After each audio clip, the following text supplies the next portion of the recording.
بسم اللہ الرحمن الرحیم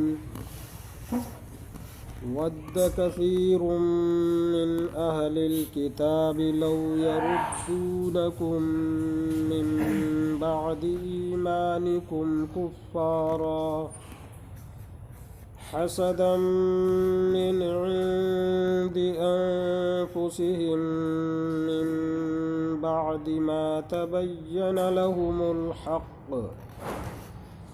فاعفوا واصفحوا حتى يأتي الله بأمره إن الله على كل شيء قدير وأقيموا الصلاة وآتوا الزكاة وما تقدموا لأنفسكم من خير تجدوه عند الله إن الله بما تعملون بصير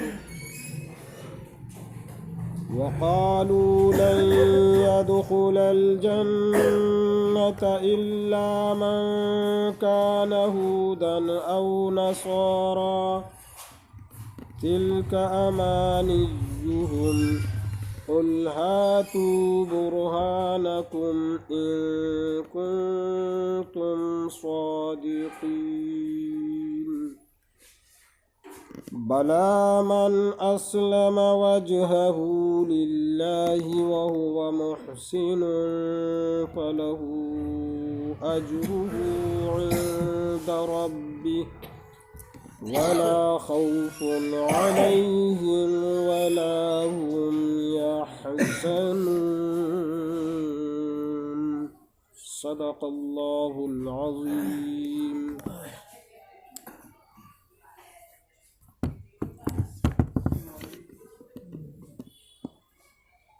اہل کتاب میں سے بہت سے لوگ چاہتے ہیں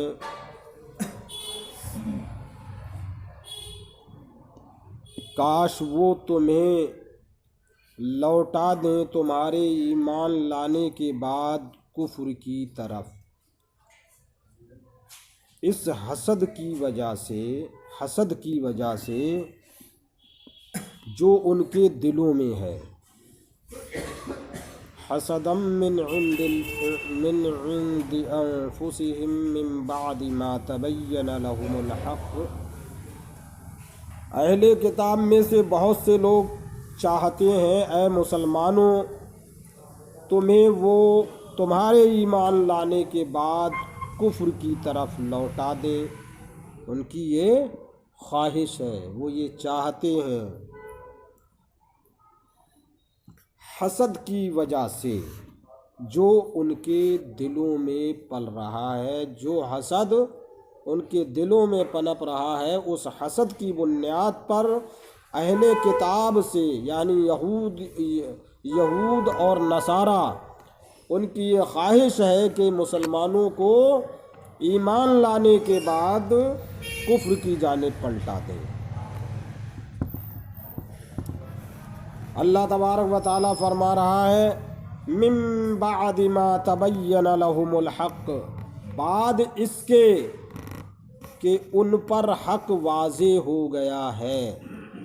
اسلام یہی سچا راستہ ہے، سچا دین ہے اور یہی قابل عمل ہے. اسی پر چلنے کی اللہ نے تاکید فرمائی ہے. یہ حق ظاہر ہو جانے کے بعد ان کی خواہش یہی رہی اور آج بھی ان کی یہ خواہش ہے. یہود و نصارہ پوری لابی لگی ہوئی ہے. اسلام کے سب سے کٹر اگر دشمن کوئی ہے تو وہ یہودی ہیں آج بھی. جہاں جہاں پوری دنیا میں جو یہ فسطائی طاغوتی اور فسطائی طاقتیں اور حکومتیں جو کام کر رہی ہیں اسلام کے خلاف اور مسلمانوں کے خلاف، یہ انہی کے ایجنڈے پر کام ہو رہا ہے. چاہے وہ یہاں ہوتا ہو، یہ یہودیوں کے ایجنڈے پر کام ہو رہا ہے. سمجھ رہے ہیں نا؟ تو ان کی تو خواہش ہی یہ ہے. اچھا وہ سامنے بھی آتے نہیں ہیں، وہ آپس میں لڑاتے ہیں. یہ تو ان کی سرشت میں داخل ہے، ان کی گھٹی میں سمایا ہوا ہے. بے وفائی، بدعہدی اور قوم کے اندر تفریق ڈالنا۔ اللہ کے رسول صلی اللہ علیہ وسلم نے مدینے سے ان کو نکلوا دیا تھا، حکم دیا تھا کہ ضلع وطن کر دیا تھا، اور یہ چلے۔ اس کے بعد باقاعدہ بنو نذیر جو بنو قریظہ کو تو ضلع وطن کر دیا تھا، بنو نذیر کو باقاعدہ ان پر چڑھائی کی، کیا نام ہے اس کے، جنگ خندق کے بعد۔ تو وہ حضرت ابو لبابہ رضی اللہ تعالیٰ عنہ کا جو واقعہ رہ گیا ہے ابھی، انہیں کو تو بلایا تھا انہوں نے، وہ انشاءاللہ سنائیں گے۔ تو ان کی یہ فطرت میں شامل ہے کہ مسلمان کو، اہل اسلام کو برگشتہ کیا جائے، اسلام سے منحرف کیا جائے۔ اللہ تبارک و تعالیٰ نسخہ کیمیا دے رہا ہے مسلمانوں کو کہ اس طریقے کی طاغوتی قوتیں تو نت نئے حربے لے کر تمہارے سامنے آتی رہی ہیں، اور ہر طریقے کے حربے استعمال بھی کیے ہیں تم پر۔ تمہیں کیا کرنا ہے؟ فَاعْفُوا وَاصْفَحُوا حَتَّى يَأْتِيَ اللَّهُ بِأَمْرِهِ، کہ تم درگزر کرو، تم معاف کرو، درگزر کرو۔ وَاصْفَحُوا، تم معاف کرو اور درگزر کرو۔ کب تک؟ حَتَّى يَأْتِيَ اللَّهُ بِأَمْرِهِ، جب تک اللہ تبارک و تعالیٰ کا کوئی حکم نہیں آ جاتا۔ یہاں پر اللہ مفسرین کرام نے فرمایا امر سے مراد عذاب بھی ہے، کئی جگہ آیا بھی ہے یہ، جب تک اللہ کا کوئی عذاب نازل نہ ہو جائے۔ پیچھے آیت میں آیا، آگے بھی آئے گا، امر عذاب کے معنی میں استعمال ہوا ہے۔ تو یہ بھی یہاں ہو سکتا ہے کہ تم صبر کرو مسلمانوں، تم درگزر سے کام لو، معاف کر دو، چھوڑو۔ وقت کا تقاضا یہ ہے، تم کچھ نہیں کر سکتے ہو، اللہ تبارک و تعالیٰ کا حکم صادر ہوگا، اور یہ قانون قدرت ہے۔ جب جس حکومت نے مسلمانوں پر اور اسلام پر ظلم کیا ہے، اللہ تبارک و تعالیٰ نے اپنے بندوں کو کھڑا کیا اور ان حکومتوں کے پرخچے اڑا دیے انہوں نے، یہ تاریخ شاہد ہے۔ اللہ کے انہی ہمیں بندوں میں سے کوئی نہ کوئی اٹھے گا انشاءاللہ، محمد بن قاسم بن کے، موسیٰ بن نصیر بن کے، طارق بن زیاد بن کر، محمد بن قاسم بن کر۔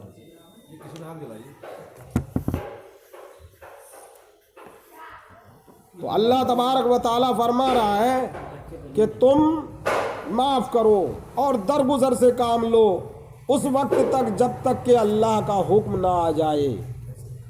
ان اللہ علی کل شیء قدیر، اور یاد رکھو یقیناً اللہ تبارک و تعالی ہر چیز پر قادر ہے، سب کچھ کر سکتا ہے۔ اب اللہ تبارک و تعالی فرما رہا ہے کہ یہ سب کیسے آئے گا، ذرا اس کو راضی بھی تو کرو۔ اللہ فرما رہا ہے وَأَقِیمُوا الصَّلَاةَ، تم درگزر سے کام لو اور معاف کرو۔ ابھی فی الحال تم کمزور ہو، تمہاری حالت اس قابل کو، ایمان سے ہٹ چکے ہو، تمہارے اندر جذبہ اسلامی سرد ہو چکا ہے، جو تمہارے اندر لہو ہے تمہاری رگوں میں، اس کے اندر وہ حدت نہیں رہی، وہ گرمی نہیں رہی جو ہونی چاہیے تھی۔ تو تمہیں کیا کرنا ہے؟ موقع کا تقاضا یہ ہے، وقت کا تقاضا یہ ہے کہ تھوڑا سا صبر کرو، درگزر کرو، معاف کرو۔ اس وقت تک، یہ ہمیشہ کے لیے نہیں ہے، اس وقت تک جب تک کہ اللہ کا کوئی حکم صادر نہ ہو جائے۔ جب اللہ کا کوئی عذاب نازل ہوگا تو نافرمان بندے بھی کہتے ہیں گیہوں کے ساتھ میں گھل بھی پستا ہے۔ اس چیز پر بھی دھیان ہونا چاہیے ہمارا، جب کوئی عذاب نازل ہوگا، دلی پہ کوئی بلا آئے گی تو مسلمان بھی مارے جائیں گے اور غیر مسلم بھی مارے جائیں گے۔ جب کسی بستی پہ کوئی عذاب آتا ہے نا تو سبھی ختم ہو جاتے ہیں۔ ایک حدیث پاک میں نے پڑھی، اللہ کے رسول صلی اللہ تعالیٰ علیہ وسلم نے فرمایا کہ اللہ تبارک و تعالیٰ نے حکم دیا، ایک کشتی میں لوگ سوار تھے، پورا جہاز بھرا ہوا تھا لوگوں سے کھچا کھچ، اس میں صرف ایک اللہ والا تھا، بڑا عبادت گزار، جو وہاں پر بھی نمازیں پڑھ رہا تھا۔ اللہ تبارک و تعالیٰ نے جبرائیل علیہ السلام کو حکم دیا، جاؤ پوری کشتی کو سمندر میں ڈبو دو۔ جبرائیل علیہ السلام عرض کرتے ہیں، اللہ کے پیارے رسول صلی اللہ علیہ وسلم نے فرمایا کہ جبرائیل علیہ السلام نے بارگاہ مولا میں عرض کیا، اے پروردگار، اس میں تو تیرا ایک ایسا نیکوکار بندہ ہے جس میں پلک جھپکنے میں جتنی دیر ہوتی ہے اتنی دیر بھی وہ تیری عبادت سے غافل نہیں رہا ہے، کبھی اس کا سر سجدے میں رہا ہے تو کبھی زبان پر تیری تسبیح رہی ہے، وہ ہمیشہ تیری تسبیح و تحلیل کرتا رہا ہے۔ کہا اس سمیت پورے جہاز کو غرق کر دو۔ کہا یا اے پروردگار ایسا کیا؟ اللہ کے رسول صلی اللہ علیہ وسلم نے فرمایا کہ وہ اپنی اصلاح کرتا رہا، اپنے آپ تو بچتا رہا، اپنے آپ تو عبادت کرتا رہا، اللہ کو راضی کرنے میں خود کو لگائے رہا، لیکن اس نے لوگوں پر محنت نہ کی، لوگوں کی اصلاح نہیں کی، لوگوں کو برائی سے نہیں روکا، اس لیے وہ بھی برابر کا شریک ہے، اسے بھی غرق کر دو۔ تو کیا بچ جائیں گے؟ یہ حدیث میں نے اس لیے سنائی ہے کہ ہماری حالت جو اس وقت ہے وہ کسی سے پوشیدہ نہیں ہے، ہم اپنی حالت کو خود دیکھ رہے ہیں، اور ہم سب کو معلوم ہے کہ ہمارے دامن گناہوں سے کتنے داغدار ہیں، ہے نا؟ اللہ فرما رہا ہے، یہ ساری تمہید اس وجہ سے تھی، اللہ فرما رہا ہے کہ تم انتظار کرو اللہ کے حکم کا۔ پھر آگے اللہ نے فرمایا کہ اللہ ہر چیز پر قادر ہے۔ وَأَقِيمُوا الصَّلَاةَ وَآتُوا الزَّكَاةَ، کہ تم نمازوں کی پابندی کرو اور اہل ثروت ہو، مال والے ہو، اللہ نے تمہیں مال جیسی نعمت سے نوازا ہے تو زکوٰۃ ادا کرو، سمجھ گئے؟ اور فرما رہا ہے اللہ وَمَا تُقَدِّمُوا لِأَنفُسِكُم مِّن خَيْرٍ تَجِدُوهُ عِندَ اللَّهِ۔ آپ اندازہ لگائیں اللہ تبارک و تعالیٰ اپنے بندوں کی کتنی دلجوئی فرما رہا ہے، اور صرف دلجوئی نہیں ہے یہ کہ معاذ اللہ اللہ تبارک و تعالیٰ بہلاتا ہو، نہیں، یہ حقیقت ہے، اللہ نے جو فرما دیا وہ ہونا ہے۔ فَإِذَا أَرَادَ شَيْئًا فَيَقُولَ كُن فَيَكُونُ، جب وہ کسی چیز کو پیدا کرنے کا ارادہ فرماتا ہے تو فرما دیتا ہے کن ہو جا۔ کسی چیز کو کوئی حکم نافذ کرنا چاہتا ہے تو صرف فرما دیتا ہے ہو جا، کن فیکون، تو وہ ہو جاتی ہے۔ تو اللہ تبارک و تعالیٰ فرما رہا ہے کہ تم درگزر سے کام لو اور معاف کرو ابھی، اس وقت تک جب تک کہ اللہ کا حکم نہ آ جائے یا اللہ کا عذاب نہ آ جائے۔ اللہ سب کچھ کر سکتا ہے، اور یاد رکھو تم نمازوں کی پابندی کرو، زکوٰۃ ادا کرو، وَمَا تُقَدِّمُوا لِأَنفُسِكُمْ، اور جو تم اپنے لیے آگے بھیج دو گے، جو دنیا میں یہ کام کر رہے ہیں نا، ہم نمازیں پڑھ رہے ہیں، روزے رکھ رہے ہیں، دوسروں کے ساتھ نیکی کا برتاؤ کر رہے ہیں، کسی کی امداد کر رہے ہیں، بھوکوں کو کھانا کھلا رہے ہیں، ننگوں کو کپڑے پہنا رہے ہیں، یہ سب اللہ تعالیٰ فرما رہا ہے لوگ باتیں بنا رہے ہیں، بنانے دو۔ اللہ فرما رہا ہے باتیں بنانے والوں کے چکر میں نہ آؤ، یہ جو تم نیکیاں کر رہے ہو یہ نیکیاں آگے جا رہی ہیں۔ ہاں اللہ فرما رہا دیکھو وَمَا تُقَدِّمُوا لِأَنفُسِكُم مِّن خَيْرٍ تَجِدُوهُ عِندَ اللَّهِ، جو تم اپنے لیے نیکی خیر، جو تم اپنے لیے کوئی خیر کوئی نیک کام آگے بھیج دو گے، تجدوہ عند اللہ، تو تم اس کو اللہ کے نزدیک پاؤ گے، اللہ کے پاس پاؤ گے۔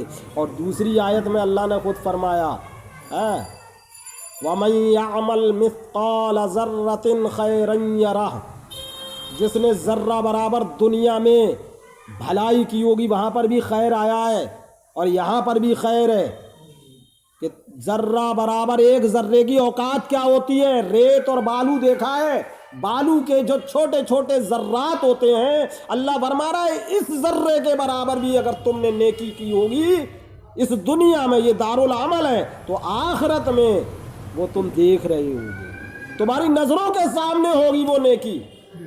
وَمَن يَعْمَلْ مِثْقَالَ ذَرَّةٍ خَيْرًا يَرَهُ، جس نے ذرہ برابر نیکی کی ہوگی، خیرن نیکی کی ہوگی، یرہو تو وہ اس کو دیکھ رہا ہوگا۔ وَمَن يَعْمَلْ مِثْقَالَ ذَرَّةٍ شَرًّا يَرَهُ، اور جس نے ذرہ برابر شر یا برائی گناہ کا کام کیا ہوگا وہ اس کو دیکھ رہا ہوگا۔ ڈھیر لگے ہوں گے نام اعمال کے، یہ نبشتے فرشتے کرامن اور کاتبین 24 گھنٹے ہمارے کاندھوں پر موجود ہیں، یہ رجسٹر میں نوٹ کر رہے ہیں ہم کیا کر رہے ہیں، ہماری کارستانیاں کیا ہیں، نمازیں پڑھ رہے ہیں یا خیر کے کام کر رہے ہیں، نیکیوں کے کام کر رہے ہیں، وہ سب لکھا جا رہا ہے، اور یہی میزان عمل میں تولا جائے گا۔ اس پہ ہمارا ایمان ہے کہ نہیں؟ قرآن ہے، یہ اللہ کا کلام ہے۔ اللہ فرما رہا ہے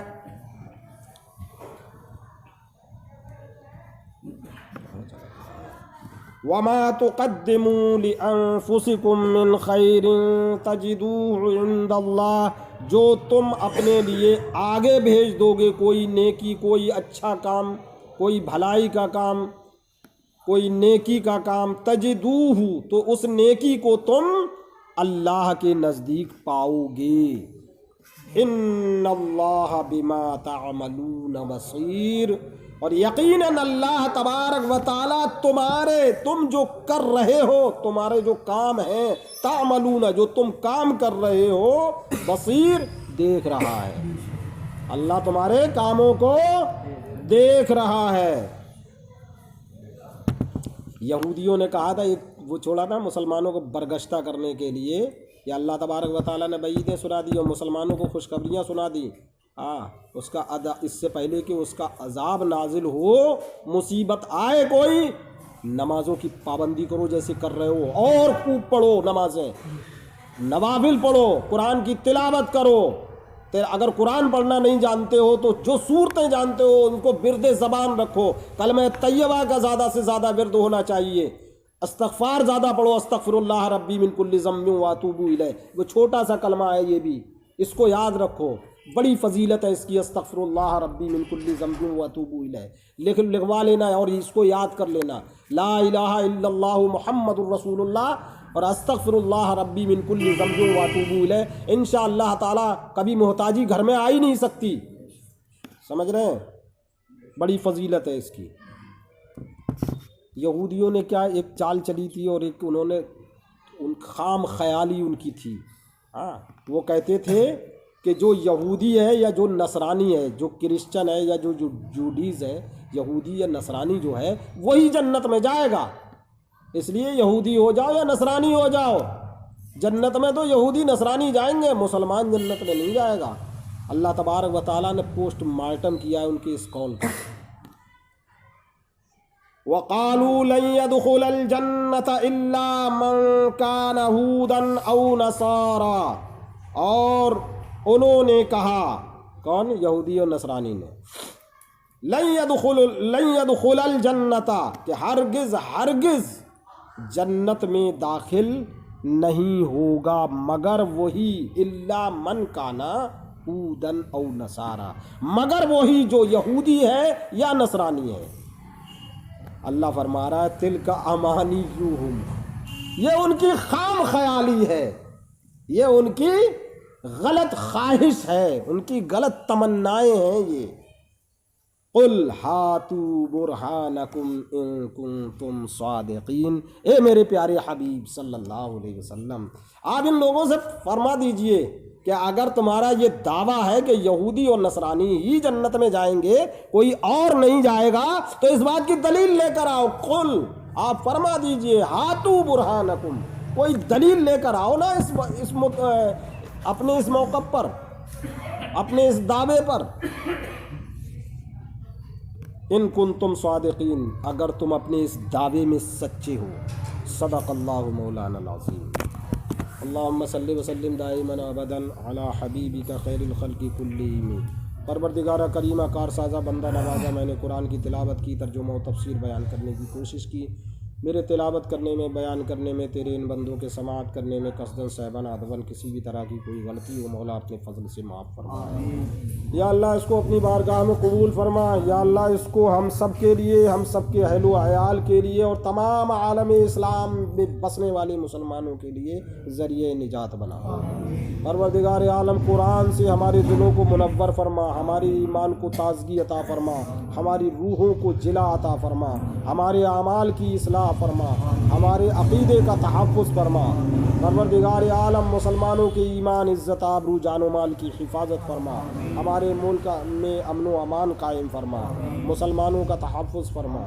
یا اللہ جو مصیبتیں، جو پریشانیاں لگ رہا ہے آنے والی ہیں، ان سے مولا مسلمانوں کو نجات عطا فرما۔ یا اللہ اپنا فضل و کرم فرما۔ یا اللہ ہماری عمروں میں، رزق میں، علم میں، عمل میں، دکان و مکان میں، کاروبار میں برکتیں عطا فرما۔ ہمارے بیماروں کو شفا عطا فرما، ہمارے متعلقین میں جو بیمار ہیں ان کو شفا عطا فرما، ہمارے گھروں میں جو لوگ بیمار ہیں ان کو شفا عطا فرما۔ اپنے حبیب صلی اللہ علیہ وسلم کے صدقے میں ہماری دعا کو مولا قبول فرما۔ اللہم تقبل منا انک انت السمیع العلیم وتب علینا انک انت التواب الرحیم برحمتک یا ارحم الراحمین۔ ٹائم زیادہ تو نہیں ہو رہا ہے؟ میں نے یہ قائد چھوڑ دی۔